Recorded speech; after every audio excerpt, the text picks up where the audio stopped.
بسم اللہ الرحمن الرحیم۔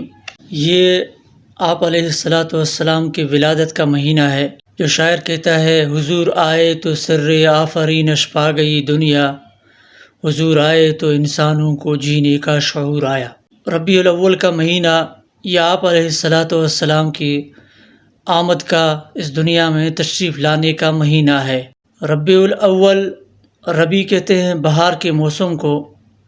ربیع الاول پہلی بہار، اس مہینے کا جو نام ہے، اس کو آپ علیہ الصلاۃ والسلام کے پانچویں دادا کلاب بن مرہ نے اس کا نام رکھا تھا، اور آپ علیہ الصلاۃ والسلام کی پیدائش بھی اسی مہینے میں ہے، یعنی بہار کے مہینے میں ہے، اور آپ علیہ الصلاۃ والسلام کا وفات اور وصال بھی اسی ربیع الاول کے اندر ہے، اور آپ علیہ الصلاۃ والسلام نے مکے سے ہجرت کر کے مدینے میں تشریف لائے اسی ربیع الاول کے اندر۔ تو میں آج آپ کے سامنے حضور صلی اللہ علیہ وسلم کے آمد کے موقع پر یا آمد سے پہلے دنیا کی کیا حالت تھی، چند باتیں آپ کے سامنے عرض کروں گا کہ آپ علیہ الصلاۃ والسلام کی تشریف آوری سے دنیا میں کیا کیا انقلابات پیش آئے۔ ابھی حال ہی میں ہمارے زمانے میں کورونا کا وبا جو پوری دنیا کو اپنے لپیٹ میں لے چکا تھا،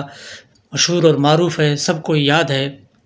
تو اس سے پہلے ایک وبا 1918 کو فلو کے نام سے، جس نے 50 یا 100 ملین افراد کو ہلاک کیا، جس میں زیادہ تر نوجوان تھے۔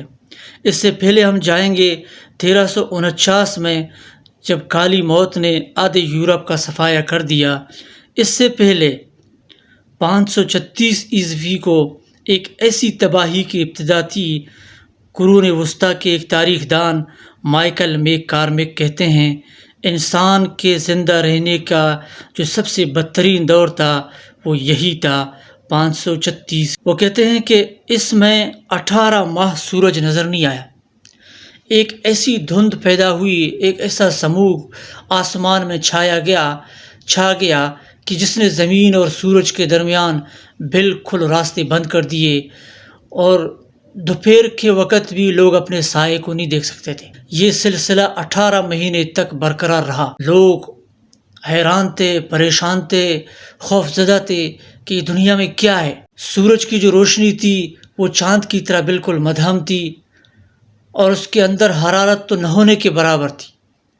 سردی کا اتنا خطرناک شدت تھا کہ جو گرمی کا موسم ہوتا تھا اس میں بھی درجہ حرارت 1.5 اور 2.5 تک رہتا تھا، یعنی سردی نے پورے انسانیت کو، زیرو ہر چیز کو اس نے متاثر کر دیا تھا، اور سردی نے 2300 سالہ ریکارڈ بھی توڑ دیا۔ کہا جاتا ہے چین کے اندر گرمی کے موسم جولائی کے مہینے میں بھی برف باری ہوئی، اور اس تباہی نے اور اس دھند نے پورے 18 مہینے کرۂ ارض کو اپنے لپیٹ میں لے لیا، جس کی وجہ سے انسان ہڈیوں کے مختلف بیماریوں میں مبتلا ہو گئے، اور معیشت تباہ ہو گئی، مال مویشیاں مر گئے، فصلیں تباہ ہوئی، ہر چیز کو اس نے تباہ کر دیا۔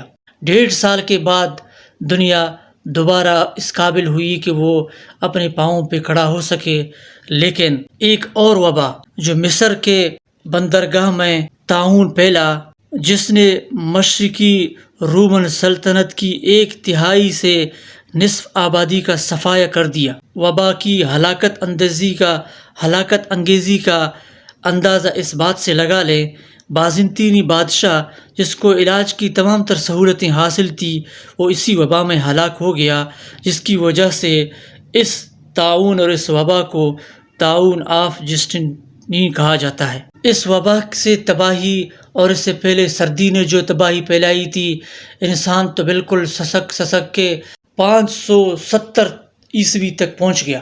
اور سائنسی ماہرین اس سموگ اور اس دھند کی وجہ آئس لینڈ میں پھٹنے والے آتش فشان کو قرار دیتے ہیں۔ ڈارک ایج پر تحقیق کرنے والے محققین کہتے ہیں کہ ہمیں یہ پتہ نہیں ہے وہ کون سی تبدیلی تھی، وہ کیا چیز تھا جس نے سورج کی روشنی کو بحال کر دیا، جس نے چاند کی چاندنی کو، انسانوں کو اس نے ایک حوصلہ دیا، فصلیں دوبارہ لہلہانے لگی، سورج اور چاند کی روشنی دوبارہ بحال ہونے لگی، ہر چیز اپنے مدار پہ دوبارہ آ گیا۔ تو سامعین، یہ وہی سن تھا 70-71 عیسوی 571 عیسوی آپ علیہ الصلاۃ والسلام کی ولادت باسعادت اس کائنات میں تشریف آوری کا سن ہے، جس میں دوبارہ انسانیت کو ان تباہیوں سے نکال کر روشنی میں لایا گیا۔ یہ آپ علیہ الصلاۃ والسلام کی ولادت باسعادت کا ایک بہت بڑا معجزہ اور نمونہ، اس کی برکت اور رحمت کا ثمرہ تھا۔ اللہ تعالیٰ نے انسانیت کو دوبارہ سنبھلنے کا موقع دیا۔ یہ آپ علیہ الصلاۃ والسلام کے صرف دنیا میں تشریف آوری کے برکات تھے۔ جو انسان ایک تباہی میں پڑ چکا تھا، اس کو نکلنے کا کوئی راستہ نہیں آ رہا تھا، تو اللہ تعالیٰ نے اپنے حبیب کے صدقے، اپنے نبی کے صدقے دوبارہ اس کو کامیاب زندگی کی طرف گامزن کر دیا۔ یہ آپ علیہ الصلاۃ والسلام کی یعنی صرف پیدائش کی برکت اور رحمت تھی کہ دنیا دوبارہ روشن ہو گئی، اور آپ علیہ الصلاۃ والسلام کے بعثت تو اس کے بعد ہے۔